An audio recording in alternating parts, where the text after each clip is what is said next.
Welcome, everyone. Leviathan Metals recently had a press release about trenching results from the Bosnian property, and they were quite good, but the market doesn't seem to understand the results very much.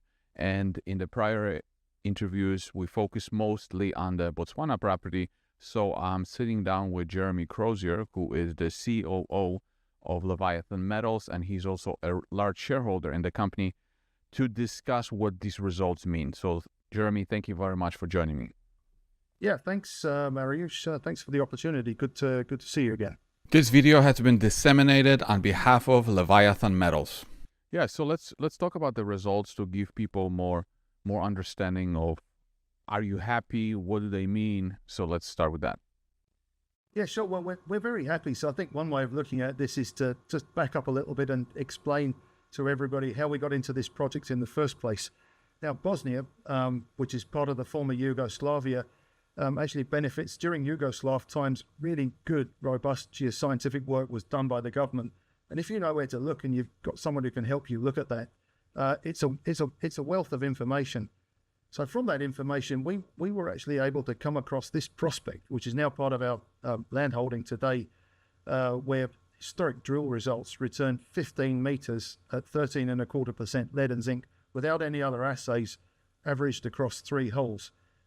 We went in on the ground and found roughly where we thought the drill pads would have been. They're drilled a long time ago. They're drilled in the 1960s. But at surface, we were able to recover mineralization. And that mineralization, when assayed, ran double-digit lead and zinc grades, not dissimilar to what I've just shared in the historic drill results. But they were also running up to a couple of 100 grams of silver. So yeah, this was very interesting. Now, at the time, the property was in third-party hands. We were able to acquire it, and that was concluded at the beginning of last year. And having done so, we then set about, and I'm going to change slides here.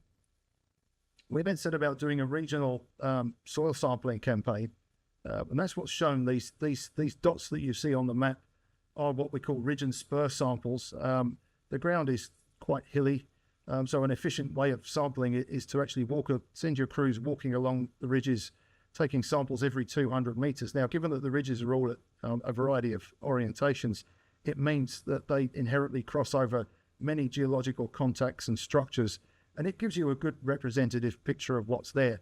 So having completed that, this trend that you see at Maribor there, and I'm just going to mouse over it, began to emerge. Now, this now is the product of infill sampling. So we went from 200 meter spaced ridge and spur samples of the kind that I've just described. We then narrowed that down through a couple of stages to 100 meter spaced lines with samples collected every 25 meters. And this very clear trend emerged. And it's shown here. This map was actually shown in a previous press release. And that historic drill result, or series of drill results that I referred to earlier, is here at the end of this white arrow, very, very approximately. Now, very interestingly indeed, and we're getting onto the crux of things here, it sits at the end of a 2.6 kilometer long trend of elevated lead and zinc in soil that we identified through our program. The next obvious stage was to follow up the better of these soils results in combination. We've got crews on the ground, and we've always had crews on the ground doing really detailed geological follow-up work. So we weren't only basing this on the results of soil geochemistry. We also had some pretty good rock chip data and geological observation. So this past exploration season, we set about doing some shallow mechanical trenching, and that's what we reported, in this week's news release. And this map figures in our release from this week. On the right hand side, just starting off with that, you can see our approach. It's a small rubber tracked excavator, very low impact, very easy to get onto the property. And we trenched some of the better soil sampling results. So, and what we reported is shown at the top of this slide, and it was what we reported in the news release. 14 meters at nearly 8% zinc, and that sits within an interval, a broader, lower grade interval, almost twice the size and about half the grade. That's very, very valuable material. At current metal prices, that's over $200 material, and not far away from it, another trench, 12 meters at nearly 9% similarly hosted within this broad zone. So we can see that there's this kind of mineralization over a strike length of about 2.6 kilometers. That's a very big mineral footprint. That's evidence of a significant mineral system that's capable of creating mineralization over these kind of widths. It's still at a comparatively early stage, but we're now fairly and squarely in drilling territory. We intend to mobilize a drill to this property this season. While we're on the current slide, shown for relative scale purposes, is the lead in soil footprint of now Dundee, previously Adriatic's Rupica mine. And as you can see, the scale's possibly not particularly visible on this screen, although this slide is on our website for any of your viewers who would like to look at it more closely. The length of that lead in soil anomaly at Rupica is about 600 or 700 meters. Our trend is 2.6 kilometers long. So really the inference here is that if you're in the same metallogenic belt, we're only 100 kilometers south of Rupica, in the same age of rocks, in an arguably comparable structural setting. So there's every possibility that there's a serious polymetallic mineral deposit to be found. You mentioned that you're ready to use these results and to do drilling. When can investors expect for Leviathan to start drilling this property? As things stand, we're targeting the second quarter of this year, and let me explain why we see it that way. Firstly, there's obviously we've got the Botswana asset. You touched upon that earlier in this talk. We intend to start drilling that around about March, as things stand.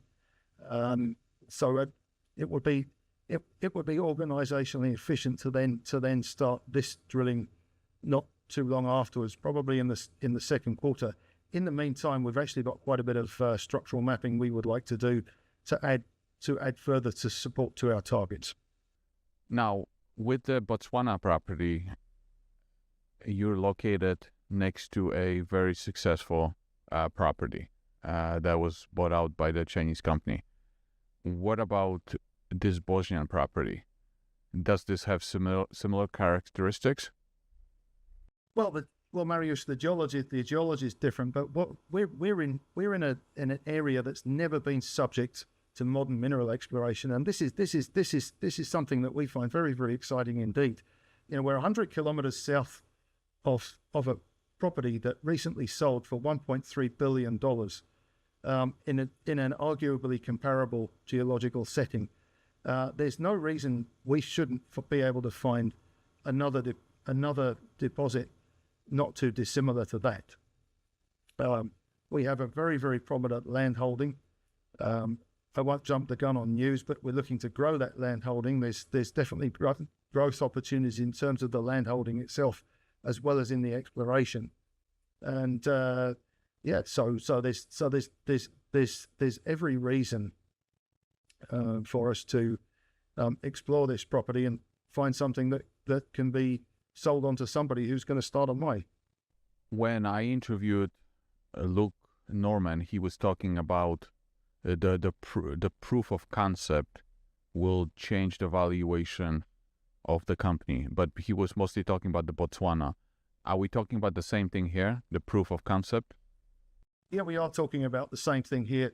Let's remember that effectively the information that we have and what we've shared so far is two-dimensional, or not much more than two-dimensional. The average depth of our trenches is about 70 centimeters, but ranges up to 2 meters. The next stage of this is to drill in and around these areas of prominent results, and also we're very confident in being able to generate and considerably more targets than just those reported in the release. And that's how you add the third dimension, and that indeed is a proof of concept. So what that will then allow us to do is to flesh out in greater detail what the mineralizing footprint is here, and a bit more about the mode of occurrence as well. And from that, then we will really start to develop a more complete understanding of what's controlling this mineralization, and from there mobilize a bigger drilling campaign. You originally said that this area hasn't seen modern drilling. Why is that? Why is it so underexplored? Well, this is all part of the opportunity, Mariusz. If one examines the recent history of this region, originally it was all part of Yugoslavia, and in Yugoslavia, most of the metal supply needs were catered for by the Trepča mine complex, which is in modern-day Kosovo. And nobody, of course, was trying to promote junior stocks. They didn't really need to explore for much more. There was very, very limited exploration. Then you had a very unfortunate and tragic war that lasted quite a long time, and then that resulted in Yugoslavia being split into a number of different countries. Following that, Bosnia split again. Bosnia itself, it has to be remembered, is two sub-entities. We're in Republika Srpska, the Serbian portion of the country. And then subsequent to that, no mineral exploration took place. There were changes in the mining law that were necessary in order to make it easier for investors. They occurred. Further amendments that were also necessary then occurred. And that was only 2 years ago. So the area is wide open and underexplored for those reasons. It's been overlooked and inaccessible. And how did you learn about this opportunity? Well, I've actually spent quite a bit of time in neighbouring Serbia on something else that I was previously involved in, and through that built a familiarity with the geology of the region. Established numerous contacts with geologists and people who really understood the administration, and it was through that process and through those connections that we became aware of this I won't even say group of properties, this region that's really essentially untouched by modern exploration. Okay, do you have any final thoughts about the press release or this property? Well, what we're seeking to demonstrate in the press release, Mariusz, is that soil sampling done at quite a fine spacing has allowed us to demonstrate this corridor of mineralization over 2.6 kilometers, where we have relatively continuous evidence of mineralization from soil samples. That overlays very, very well with our own structural mapping, and it also corroborates structural mapping done in Yugoslav times. That gives us a footprint from which we've been in, and we've conducted an initial trenching program. This initial trenching program has returned extremely interesting results. It's really quite extraordinary to be able to go from soil sampling to producing these broad widths at high grades at surface that aren't even drill holes. This is surface mineralization. This is just the top of something that can exist at depth. We need to understand structure, of course, but that's where the drilling comes in.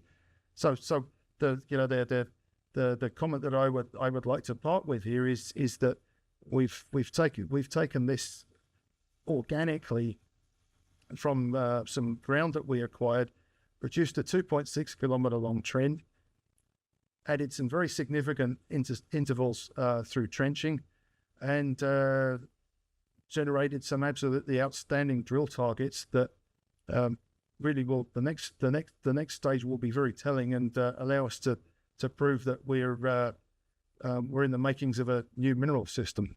What we've managed to achieve in the short time that we've been working on this property is we've demonstrated initial footprint. We've produced a surface geochemical footprint that's 2.6 kilometers long. You can fit by comparison the Vares deposit numerous times over in terms of strike length. We've then gone in within this surface geochemical footprint and done some initial trenching, and several of these trenches have returned results that you'd be extremely happy with if they were drill holes, and they're only at surface, so we haven't even looked at the third dimension yet. So that what that tells us is that drilling on this property is going to be really exciting. We've our trenching has come with very, very ready drillable targets from which to start building the makings of a mineral system that wasn't previously known about in a district that hasn't previously been explored by modern exploration. We're very excited.